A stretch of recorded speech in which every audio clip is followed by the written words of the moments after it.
በአዲስ አበባ ቲያትር ቤቶች አስተዳደር ድርጅት ተዘጋጅቶ በሀገር ፍቅር ቲያትር ቤት በቀረበው 24/7 በተሰኘው ሙዚቃዊ ቲያትር ላይ የታደሙት የብልጽግና ፓርቲ የአዲስ አበባ ቅርንጫፍ ጽሕፈት ቤት ኃላፊ አቶ ሞገስ ባልቻ በሁለተኛው ትውልድ የአርበኝነት ምዕራፍ በድህነት ላይ የተከፈተውን ዘመቻ አስመልክተው የአዲስ አበባ ቲያትር ቤቶች አስተዳደር ባለሙያዎች ጉልህ ድርሻና ገንቢ መልእክት ያለው የመድረክ ስራ ማቅረባቸውን ተናግረዋል። የተሰራው ስራ ሌላው ሳይሆን እሳቤውን ባህሉን በተለይ ደግሞ 7/24 ያልነው ማለት ትልቅ የሥራ ባህል ትልቅ አካባቢን ሀገርን የሚቀይር እና ትልቅ ሞቶ የሆነውን የ7/24ን የሥራ ባህልን በጣም ባማረና በሚገርም መልኩ በዚህ መልኩ መድረክ ላይ ከሽነው አቅርቧሉ።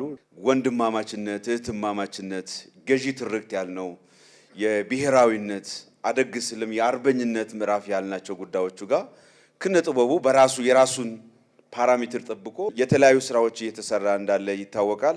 አይ ቲንክ የከተማ አስተዳደራችን የቲያትር ቤቶች አስተዳደር ኤጀንሲ በሚገርም ሁኔታ ለዚህ ጉዳይ አጋዥ ሊሆን የሚችል ስራ እየሰራ ስለሆነ ያንን አፕሪሺየት ማድረግ እንፈልጋለን። ልጆች ከናንተ እኮ በቴሌቪዥን እኮ ነው የሚያባታቸው ወይኔ ልጆች ከፖለቲካዊ ስብራት ወጥተን ወደ ተረጋጋና ፈጣን ልማት ላይ ወደ አተኮረ ስርዓት ለመምጣት እያደረግነው ባለው ጉዞ ኪነ ጥበቡ የራሱን ሚና እየተወጣ ነው ያሉት አቶ ሞገስ ባልቻ የከተማ አስተዳደሩም 24/7 በሚል መርህ እየተገበረ ያለውን የስራ ባህል በሙዚቃዊ ቲያትር አዋስተው ያቀረቡት የኪነ ጥበብ ባለሙያዎች ስራ ሊደነቅ የሚገባው ነው ብለዋል። አገራችን በአድዋ ላይ ያሳየችውን ለሌሎች የጥቁር አፍሪካ ወንድሞቻችን እንዳዳረስ ነው ሁሉ መድረስ እንደቻለ ሁሉ ይሄ ስራ የአፍሪካ ተምሳሌት የሆነ ነው።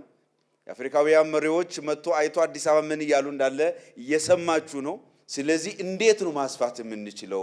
የአባቶቻችንን የእናቶቻችንን ገድል እኛ ይሄኛው ትውልድ ደግሞ የሁለተኛው የአርበኝነት ምዕራፍ ያልነው ነገር እንዴት ነው በጥበብ ወደዛው ዓለም መድረስ የምትችሉት የሚለው ነገር አይ ቲንክ ለእናንተም ሌላኛው የቤት ስራ ይሆናል ብዬ አስባለሁ። ፕላን አድርገን በቀጣይነትም ይሄ ስራ የሚሰፋበትን መንገድ እንፈልጋለን።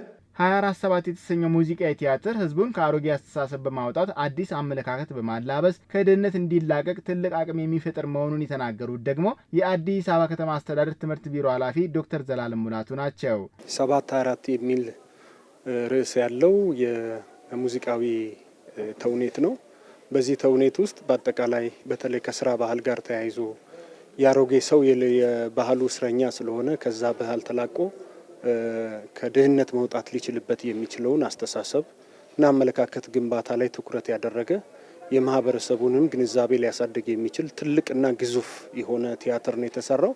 በዚህ ቲያትር ውስጥ ሀገር ካለችበት ሁኔታ ለማውጣትና ሀገርን ወደ ብልጽግና ሊያሻግር የሚችሉ በአጠቃላይ ማህበረሰቡ ሊጫወተው የሚችለው ሚና፣ ስራ ኃላፊዎች ደግሞ ሊጫወቱት የሚገባውን ድርሻ ያስቀመጠ ትልቅ ቲያትር ነው። በፖለቲካኛ ጓደኞቹን ተማምኖ ሚስቱን አስወጣ።